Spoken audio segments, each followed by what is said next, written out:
In this podcast, I want to give you three distinctions for goal setting. The first one is that there are different types of goals. You have result based goals and you have effort based goals. And what's the difference? Results are oriented towards the external, it is what we don't have control about. While efforts are the things that are internal, they are the things that depend on our actions, on our will. So, when you're setting goals, some people, in example, they say, "Oh, my goal is to make 10 sales," which is a completely valid goal. It's completely valid. There is nothing wrong with that goal. But this is a results based goal. And why is a results based goal? Because you are not in complete control of achieving that goal necessarily.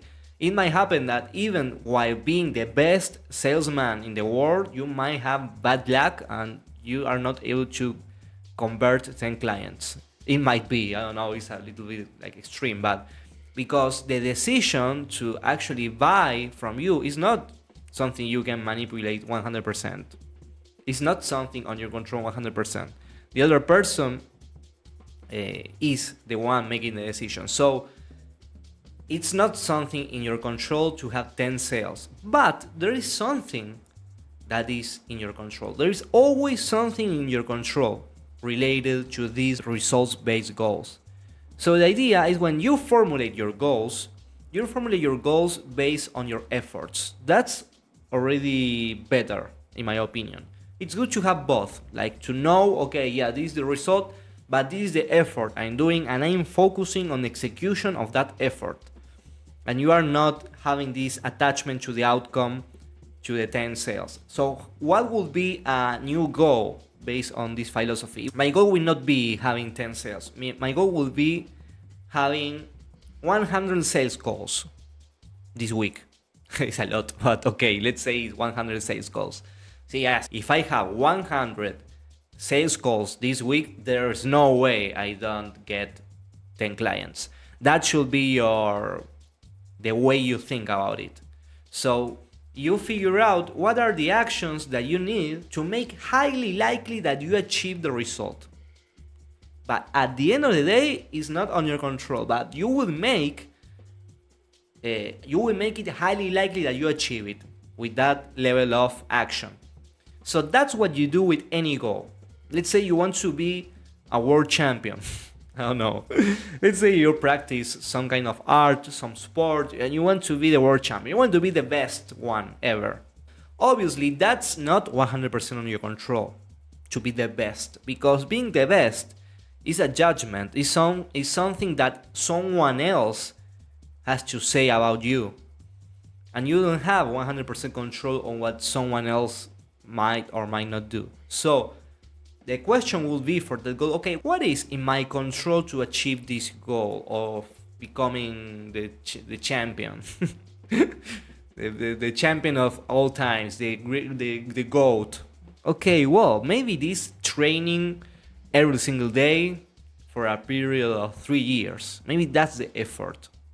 You think that maybe it's highly likely that if you put that effort, you might become the best. There's a high possibility for that to happen. So that's how you think, how you reverse engineer results into efforts, into things that you can actually see clearly, you can measure, because we're talking numbers here. We are talking, okay, 100 sales calls. Okay, I'm going to train 8 hours per day. I'm using numbers, which leads us to the next tip. Use numbers for your goals. Use numbers. Sometimes we say we want things. Yes, at the end of this year, I would love to go to Spain and have some cool vacations over there. Okay, you might say that, but is that a goal? No, that's just a desire. It's not a goal. So how do you bring that dream or that desire to a proper goal? Well, one bulletproof way of transforming that desire into a goal is by using numbers. So you say, okay, what numbers are involved in making that a reality? Well, one number will be money. Maybe, yes, because I need to pay for the trip. Okay, well, that's a number. I need to define that number. What other number is involved?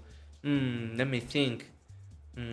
Well, if I want to make money, it means I need to get more clients. That's another number. Okay, you have another number. Okay, what other number is involved? Okay, time, because right now I know that getting clients takes me 4 hours per week. Each client, I'm just inventing numbers here. So I don't have that time because I'm very busy doing content for Facebook. So old, but yeah, it's shocking. I'm creating content for MySpace. Okay, no, or Instagram threads. I don't know. I'm creating reels. I don't have time. Okay, well, that's another thing. So you are starting to get numbers that are related to your goal and that you will need to manage in some way. So these will be probably your targets. So figuring out the numbers of your goals is another excellent way to gain more clarity about what you actually need to execute to achieve your goals. In example, with one client in our last session, she had a big breakthrough because we did an experiment, a sales experiment. We installed a sales system from scratch. She was doing sales, but she was winging it a bit, but she didn't have a proper system for sales. So we created a basic system and we did a first experiment doing reach outs and measuring everything. And she had a big breakthrough because we learned something amazing, actually, that she only needed to do 2 meetings per week in order to achieve her weekly sales goal. So it was only 2 meetings.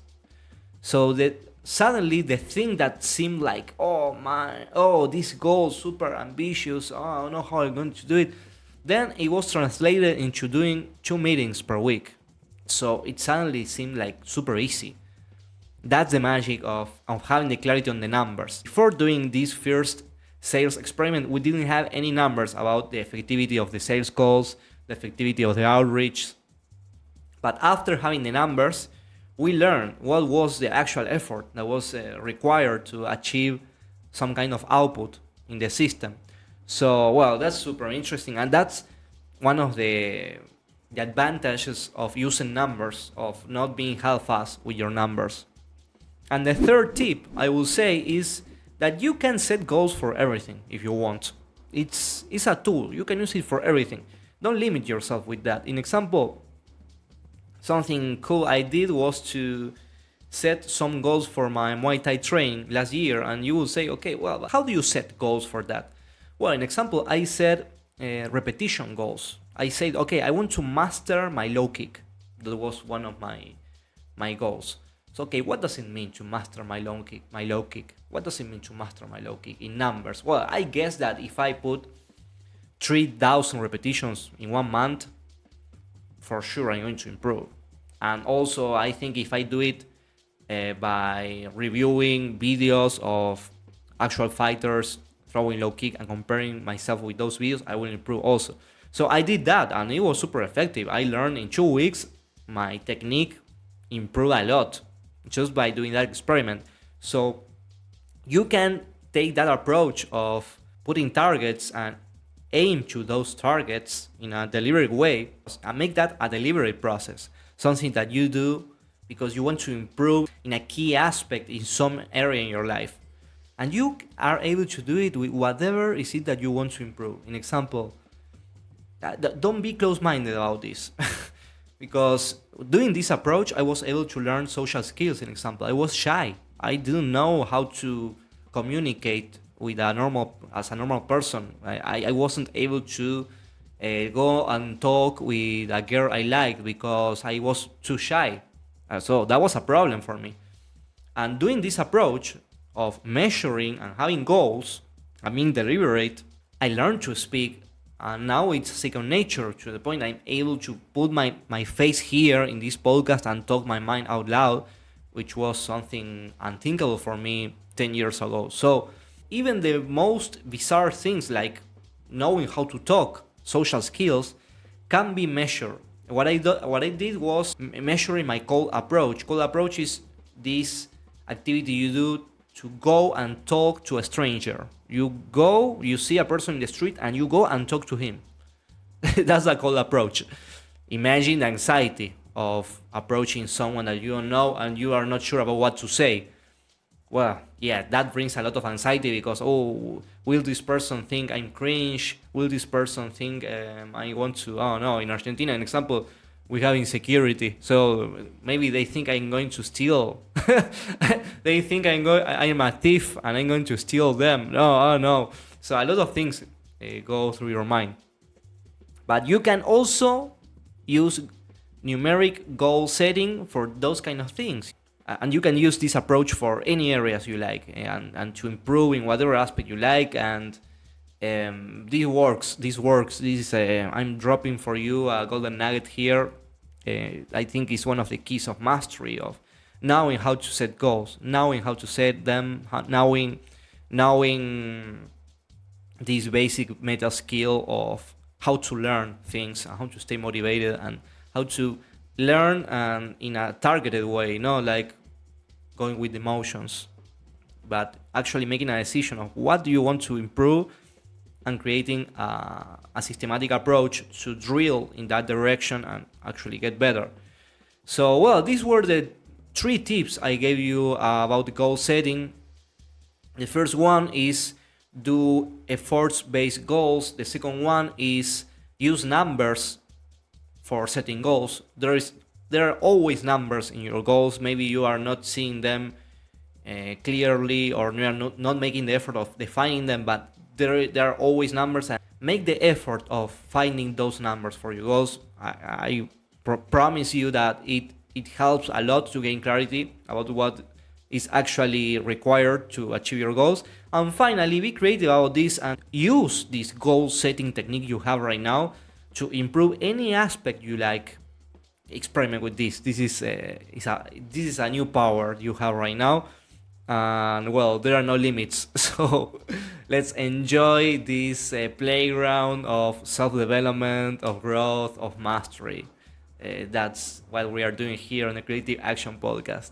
Thank you for listening, and see you next time.